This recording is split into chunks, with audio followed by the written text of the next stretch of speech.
This is 4 months aborted fetus, and this is the condition of meningocele. Meningocele is nothing but it is one of the type of or one of the category of Spina Bifida. Spina Bifida is nothing but in some part of neural tube or in some regions of neural tube fails to fuse or failure in the formation of vertebral neural arches, which leads to Spina Bifida. Actually, there are 3 types: Spina Bifida occulta, meningocele, meningomyocele. So this is the second variety of Spina Bifida. That means in this condition spinal cord is not protruded, but meninges has been protruded along with CSF, so that you can see as sac. Actually, we wanted to preserve this fetus in the museum for the medical education and research purpose. Because of that, we are trying to embalm this fetus. Actually, during embalming, we will be inserting the needle into the left ventricle so that we can push the embalming fluid throughout the body. Just below the nipple, I am inserting so that this needle will be entering into the left ventricle. We have taken informed consent from parents of this fetus. So we are using for medical research purpose for the medical education. Now the needle is in the heart.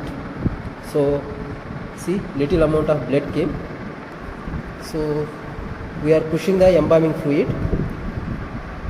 This embalming fluid is a mixture of different chemicals: formalin, glycerin, and thymol crystals and other chemical substances along with spirit. Actually, adult embalming is different. In case of adult embalming, we will be isolating any one artery. Through that artery, we will inject the embalming fluid. But for the fetus, we cannot do that procedure because we have to cut the skin and we have to isolate the artery and we have to make incision into the artery.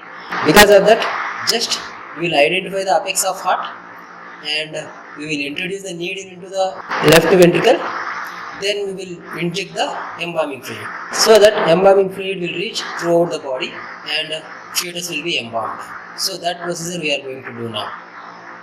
Actually, we can see the oozing of fluid through the eyes, nose and the oral cavity. This is male baby. Actually, causes of this Spina Bifida mostly genetical, or some conditions maybe because of the environmental factors also, and some nutritional factors. Actually, folic acid deficiency also leading to neural tube defects.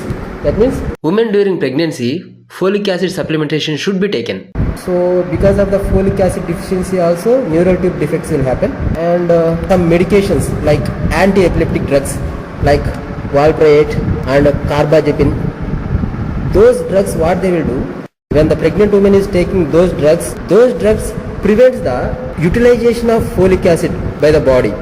Because of that also these neural tube defects will happen. Yeah, we can observe the bulging of abdomen, okay, and tightening of arms and all.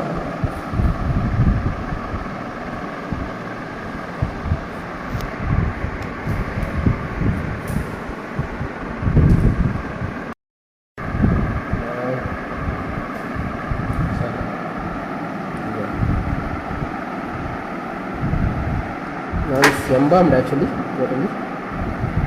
So we will give little retroorbital to preserve the brain. I am injecting the embalming fluid into the cranial cavity through the retroorbital route. That means I am pushing the fluid through the superior orbital fissure into the cranial cavity. So actually this is sufficient.